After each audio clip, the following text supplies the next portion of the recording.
Fala pessoal, sejam todos muito bem-vindos a mais um vídeo aqui no canal do JP Fará. Muito prazer para você que não me conhece, o meu nome é João Pedro Fará, sou jornalista esportivo e cubro os 4 clubes grandes do Rio aqui no meu canal. E no vídeo de hoje nós vamos falar novamente sobre o Vasco, que venceu o Atlético Mineiro, conseguiu 2 vitórias nos últimos 3 jogos e ganhou uma sobrevida. Mas por que o Vasco conseguiu dar essa sobrevida? Qual foi o salto de qualidade?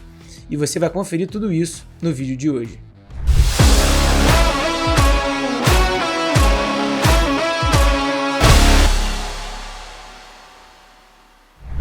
Antes de mais nada, aqueles recados iniciais. Se você ainda não é inscrito, clique no botão de se inscrever, está aparecendo na tela, é muito importante para o crescimento do canal. Deixe o dedo no like, compartilhe esse vídeo nos seus grupos de Telegram, de Facebook, de WhatsApp.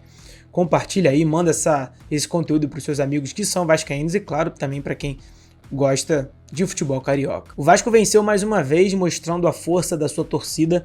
Venceu o Atlético Mineiro por 1-0, depois de ter empatado com o Red Bull Bragantino por 1-1 e tendo vencido o Grêmio também por 1-0 mais em São Januário.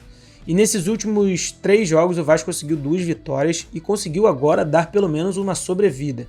É verdade que a distância para o primeiro fora ainda é de 5 pontos, porque Bahia e Santos venceram, que são concorrentes diretos, mas o tema desse vídeo é para falar o que foi a grande mudança do Vasco com o Ramon Dias, que no próprio canal eu comentava que seria a última salvação.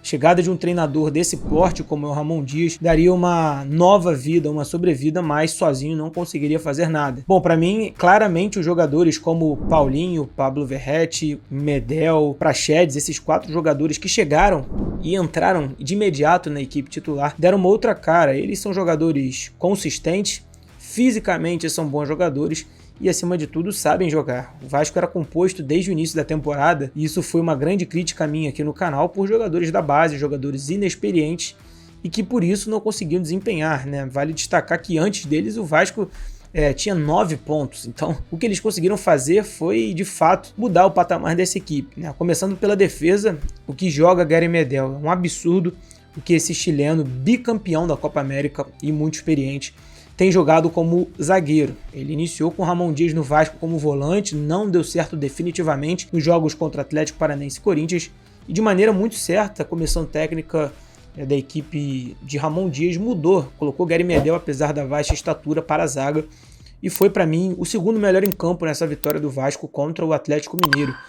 Consegue criar atalhos para marcar, um jogador que se coloca muito bem, não erra passe, e é uma liderança, um jogador que chama os jogadores pelo brio, gritava o tempo inteiro com Gabriel Peck, gritava o tempo inteiro com Zé Gabriel e acaba potencializando também Léo Pelé do lado esquerdo e também toda a linha defensiva. Um pouco mais à frente, Praxedes e Paulinho são jogadores que mudaram esse rumo do Vasco. Vale também destacar que no início do ano o Vasco jogava com Rodrigo e Marlon Gomes e às vezes Barros, e até o próprio Jair, que caiu de produção, mostrou o porquê de não estar jogando. Praxedes com muita qualidade e elegância, jogando de cabeça em pé, distribuindo passes, e o Paulinho sendo o melhor jogador na partida contra o Atlético Mineiro.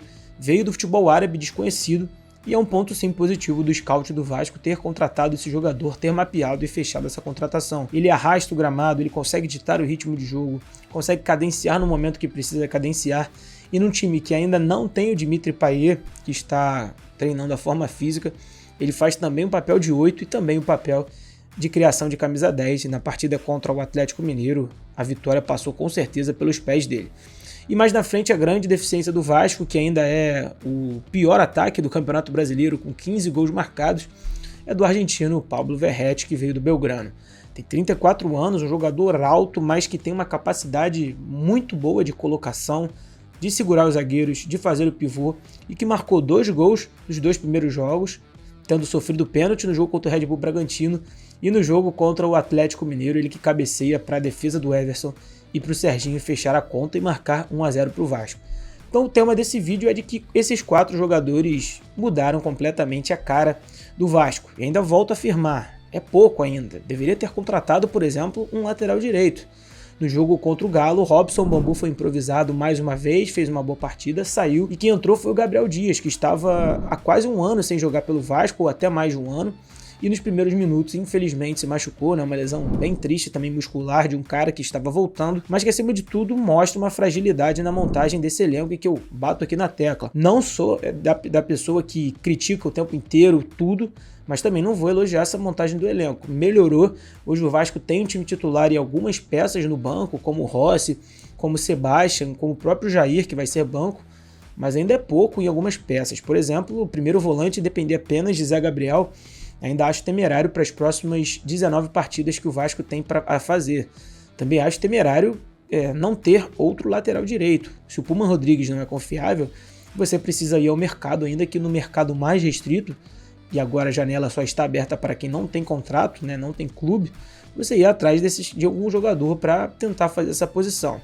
Então foi um elenco mal montado, num cenário ainda muito difícil para o Vasco, um cenário em que está a 5 pontos do primeiro fora e que precisa vencer a todo custo, mais vitórias contra Grêmio e contra Atlético Mineiro, dentro de casa, e um empate contra o Red Bull Bragantino, que não perde dentro de casa há mais de 3 meses, são resultados positivos de um início de uma retomada.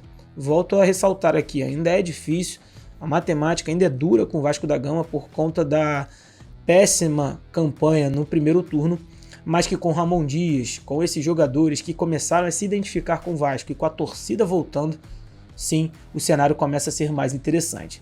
Para mim ainda é difícil, mas chegou a hora de você comentar aqui embaixo. Será que o Vasco ainda consegue se salvar de mais um rebaixamento? Comente livremente aqui embaixo, fique à vontade, quero mesmo saber a sua opinião. Deixe o dedo no like, compartilhe o vídeo, ative o sininho também para não perder nenhum conteúdo. E claro, eu te aguardo no próximo vídeo.